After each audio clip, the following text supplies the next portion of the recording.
అప్పట్లో షకీలా ఇంటి ముందు మలయాళం నిర్మాతలు క్యూలు కట్టేవారు. వాళ్ళు ఎలాంటి వారో, ఎలాంటి సినిమాలు తీస్తారో ప్రత్యేకించి చెప్పక్కర్లేదు. కానీ వాళ్ళు ఆమె డేట్స్ అడిగే తీరు మాత్రం చాలా విచిత్రంగా ఉండేది. అమ్మా, పిల్లల ఫీజు కట్టడానికి కూడా డబ్బులు లేవు, మీరు డేట్స్ ఇస్తేనే వడ్డీకి డబ్బులు వస్తాయి, వాళ్ళ చదువులు కొనసాగుతాయని కొందరు, మీతో సినిమా తీసి నా కూతురు పెళ్లి చేయాలని కొందరు, ఇలా షకీలాని ఎమోషనల్గా బ్లాక్మెయిల్ చేసి ఆమె డేట్స్ సంపాదిస్తారు. కేరళలో చాలా చోట్ల షకీలా ప్యాలెస్, షకీలా మంజిల్ అని ఆమె పేరు మీద ఇల్లులు కట్టుకున్నవారు ఉన్నారు.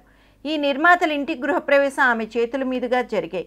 ఆమె దేహాన్ని చూపించే వాళ్ళు అంత పెద్ద ఇల్లులు కట్టుకున్నారు.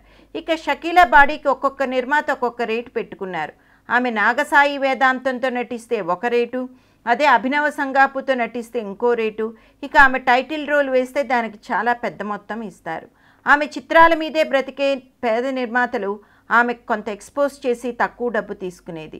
బడా నిర్మాతల అవసరానికి వేరే విధంగా నటించి ఎక్కువ డబ్బు వసూలు చేసేది.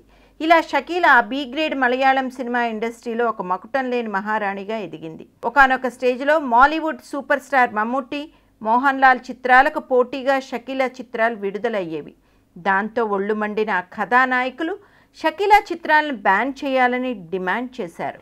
లేకపోతే తాము నిర్మాతలకు డేట్స్ ఇవ్వమని, తమ చిత్రాలు థియేటర్స్లో విడుదల చేయనివ్వమని డిమాండ్ పెట్టారు. దాంతో షకీలా చిత్రాలకు తెరపడింది. ఆమెనే నమ్ముకున్న ఎంతోమంది చిన్న నిర్మాతలు ఖాళీ అయిపోయారు. షకీలా కూడా చేసేది లేక తన మకాం చెన్నైకి మార్చుకుని అక్కడే తమిళ, తెలుగు చిత్రాలు చేసుకుంటూ తన కుటుంబాన్ని పోషించుకుంటుంది.